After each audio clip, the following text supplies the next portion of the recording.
તો ખેડા લોકસભાના ઉમેદવાર ભાજપ દ્વારા ચૂંટણી પ્રચાર કરવામાં આવ્યો છે। તો કહી શકાય કે ખેડા ખાતે લોકસભાના ભાજપના ઉમેદવાર દ્વારા ચૂંટણી પ્રચાર કરવામાં આવ્યો। તો દેવુસિંહ ચૌહાણે યાદ કર્યા જૂના દિવસો, જેમાં મંતવ્ય ન્યૂઝ પર 30 વર્ષ જૂના સ્મરણોને યાદ કર્યા છે।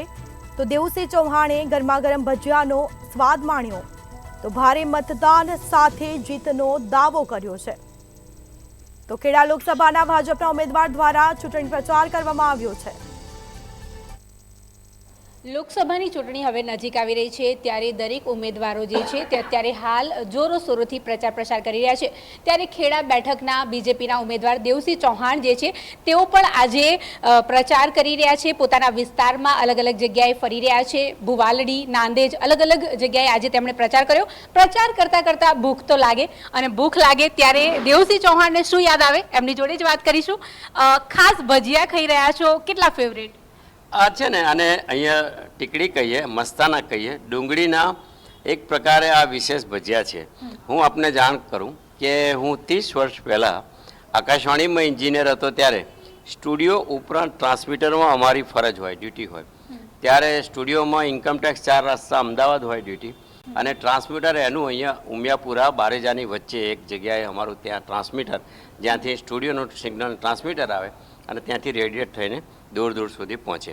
એવા સમયે હું અહીંયા ડ્યુટી કરતો, ત્યારે 30 વર્ષ પહેલાં નડિયાદથી ટ્રેનમાં નીચે અપડાઉન કરતો, ત્યારે જતા કે આવતા હું અને અમારા હાલના સાથી જે અત્યારે અમારી સાથે જ આ નાસ્તો કરી રહ્યા છે, એવા નાંદેજ બારેડીના આગેવાન આદરણીય મગનભાઈ પટેલ, એક ગિરીશભાઈ શાહ અને એક મનુભાઈ પરમાર સાથે અમે 4 જણા આવી રીતે નિયમિતપણે જતા આવતા, બેસીએ, નાસ્તો કરીએ અને એકબીજાને સુખ દુઃખની વાતો કરીએ। અને હું જ્યારે નોકરીનો સમય થાય કે ટ્રેનનો સમય થાય ત્યારે અમે બધા છૂટા પડીએ। પણ આ એ સ્મરણોને વાગડવાની તક મને મળી, ત્યારે વિચાર્યું કે ચલો આજે એ જ રેસ્ટોરન્ટમાં જઈએ અને અમારા આદરણીય દસકોઈના સિનિયર ધારાસભ્ય આદરણીય બાબુભાઈ સાહેબને, અમારા સંગઠનના આગેવાન, બેઠકના પ્રભારી મુરબ્બી ભાસ્કરભાઈ ભટ્ટને બધાને કહ્યું કે ચલો મારા જૂના સ્મરણો જ્યાં છે ત્યાં આપણે નાસ્તો કરશું। એટલે આજે એવી પણ અહીં સાથે બેઠા છીએ। ચલો, આપણે નાસ્તો તો કર્યો, પરંતુ વાત હવે કરીએ લોકસભાની ચૂંટણીની। ભાજપે ફરી એકવાર ભરોસો આપની પર મૂક્યો છે। શું લાગે છે આ વખતે શું થશે? શું થશે એ આખા દેશે નક્કી કરી લીધું છે, દુનિયાના દેશોએ પણ નક્કી કરી લીધું છે। ત્યારે તો દેશના લોકોએ મોદી સાહેબને અત્યારથી ભારતના વડાપ્રધાન સમજીને આમંત્રણો આપ્યા છે।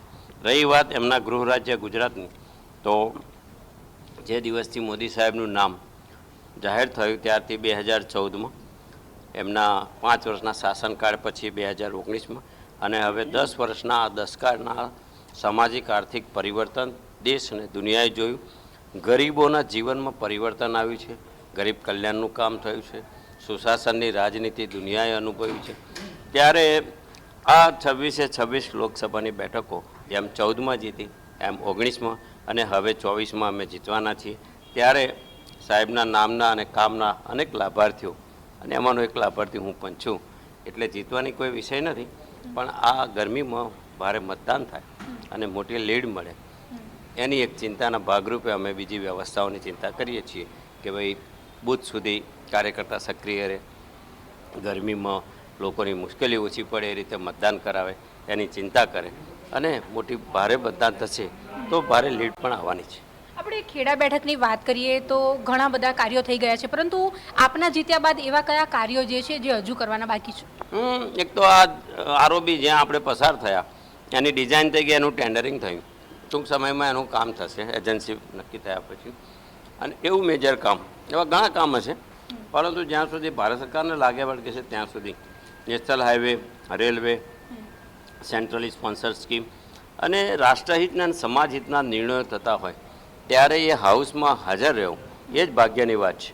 ચાહે 370ની કલમ હોય, ટ્રિપલ તલાકની વાત હોય, કે ભવિષ્યમાં આવનારા અનેક નિર્ણયો છે, સીએની જેમ ઈસીસી પણ આવશે, આવા બધા અનેક મહત્ત્વના નિર્ણયો, રાષ્ટ્રહિતના નિર્ણયો થયા, એના સાક્ષી બનવું એ ભાગ્યની વાત છે। પરંતુ હજુ પણ હું એવું માનું છું કે ગુજરાત સમગ્ર દેશમાં એક પ્રકારે વિકાસનું ગ્રોથ એન્જિન બન્યું છે। ત્યારે ભારત સરકારથી આધુનિક ઇન્ફ્રાસ્ટ્રક્ચરો, વધારે સારી સેવાઓ ગુજરાતની જનતાને મળે, ખેડાની લોકસભાની મળે અને નાના મોટા જેમ પ્રધાનમંત્રી ગ્રામીણ સડક યોજનાના દ્વારા અમે રસ્તા બનાવ્યા, સેન્ટ્રલી સ્પોન્સર સ્કીમ્સ પહોંચાડી, કિસાન સન્માન નિધિના પૈસા જાય, આયુષ્યમાન ભારત કાર્ડ હોય કે કલ્યાણકારી અનેક યોજનાઓના લાભ જન સુધી પહોંચે એની અમે આવનારા વખતમાં ચિંતા કરીશું. અને ખેડા લોકસભાના પ્રતિનિધિ તરીકે જ્યારે એમણે આશીર્વાદ આપતા આવ્યા છે ત્યારે એમની સેવા કરવાનો પ્રયત્ન કરશું. આપણી સાથે અત્યારે હાલ બાબુ જમનાદાસ પણ હાજર છે, ધારાસભ્ય દસકોઈના. તેઓ પણ ભજીયાનો આનંદ લઈ રહ્યા છો. આપ જોઈ રહ્યા છો કે તેઓ પણ સરસ મજાના આજે મસ્તાના કહેવાય છે તેનો આનંદ લૂંટી રહ્યા છે. એમની જોડે વાત કરીશું. બાબુભાઈ, શું લાગે છે આ વખતની ચૂંટણીને લઈને શું રણનીતિ છે જીતવાની? કોઈ રણનીતિ જરૂરત નથી. દરેક જગ્યાએ મોદી મોદી મોદી ને મોદી જ ચાલે છે. કારણ કે મોદી સાહેબ ગુજરાતના મુખ્યમંત્રી હતા ને, તો એમને જે કંઈ કામ કર્યા છે ને, દેશમાં નંબર 1 ગુજરાત બનાવ્યું હતું. હવે દુનિયામાં પ્રથમ હરોળમાં હિન્દુસ્તાન બનશે એટલી મને પોતાને ખાતરી છે. તો જે પ્રકારે આપે જોયું કે નેતાઓ જે છે તે અત્યારે હાલ આગામી જે ચૂંટણી છે લોકસભાની ચૂંટણી તેને લઈને પ્રચાર અને પ્રસાર કરી રહ્યા છે. અને હવે કહેવાય છે કે ચૂંટણી જ્યારે નજીક આવી રહી છે ત્યારે લોકોને મળી રહ્યા છે અને લોકોની જોડે ખાસ બેઠક કરી રહ્યા છે, વાતચીત કરી રહ્યા છે અને તેમની સમસ્યાઓને સાંભળી રહ્યા છે. સાથે જ આગામી દિવસોમાં જ્યારે તેમને જીતીને આવે ત્યારે તેમની સમસ્યાઓનું નિરાકરણ કરવાની બાંહેધરી પણ આપી રહ્યા છે. કેમેરા પર્સન કુણાલ સાથે અનિતા પરમાર, મંતવ્ય ન્યૂઝ, અમદાવાદ.